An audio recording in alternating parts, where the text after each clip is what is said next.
don't know why it won't let me go into the local Wi-Fi list scene.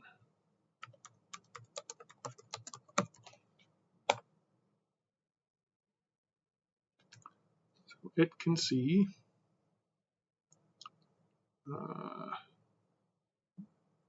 well, 5G is probably what I will log into. Sudo Wi-Fi add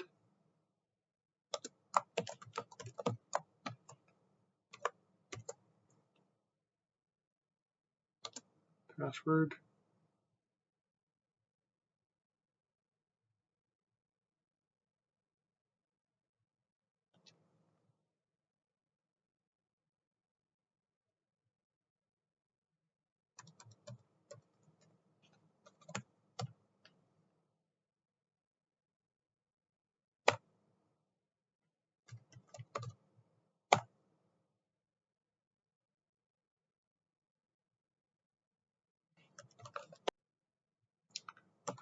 Sudo reboot.